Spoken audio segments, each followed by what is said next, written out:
Hi guys, ക്രോഷ്യയിൽ US and UK ടെർമിനോളജീസിൻ്റെ difference ആണ് ഞാനിന്ന് പറയുന്നത്. സോ നിങ്ങൾ വേറെ വീഡിയോ ഒക്കെ കാണുമ്പോൾ നിങ്ങൾക്ക് തോന്നും ഇവർ ഡബിൾ ക്രോഷ്യ എന്ന് പറഞ്ഞിട്ട് സിംഗിൾ ക്രോഷ്യ ആണല്ലോ ചെയ്യുന്നത്, അതെന്താ? സോ അത് വേറൊന്നുമല്ല, കൺഫ്യൂഷൻ ഒന്നും വേണ്ട, സെയിം തന്നെയാണ്. ടേംസിൽ തമ്മിലുള്ള വ്യത്യാസമാണ്. ചിലർ UK ടെർമിനോളജിയാണ് ഫോളോ ചെയ്യുന്നത്, ചിലർ ചെയ്യുന്നത് US ടെർമിനോളജിയാണ്. സോ ഞാൻ ഫോളോ ചെയ്യുന്നത് US ടെർമിനോളജീസ് ആണ്. എൻ്റെ വീഡിയോസിലെല്ലാം US ടെർമിനോളജീസ് വെച്ചിട്ടുള്ളതാണ് ഞാൻ പറയുന്നത്. സോ നിങ്ങൾ ഈ ടേബിൾ നോക്കിയാൽ നിങ്ങൾക്ക് ക്ലിയർ ആയിട്ട് മനസ്സിലാകും അതിൻ്റെ ഡിഫറൻസ്. ചെയിൻ സ്റ്റിച്ചും സ്ലിപ്പ് സ്റ്റിച്ചും അല്ലെ സ്ലിപ്പ് നോട്ടും രണ്ടിടത്തും സെയിം തന്നെയാണ്. സിംഗിൾ ക്രോഷ്യ വരുമ്പോൾ UK ടേമിൽ അത് ഡബിൾ ക്രോഷ്യ ആകും.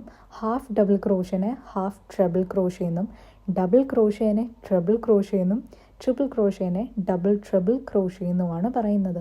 സോ ട്രിപ്പിളും ട്രിപ്പിളും സെയിം ആണോ എന്ന് ഓർക്കണം. മീൻസ് ഒരു ഡൗട്ട് തോന്നിയാൽ അത് സെയിം തന്നെയാണ്. അത് പലരും ട്രിപ്പിളെന്നും പറയും, ട്രിപ്പിളെന്നും പറയും, രണ്ടും കറക്റ്റ് തന്നെയാണ് കേട്ടോ.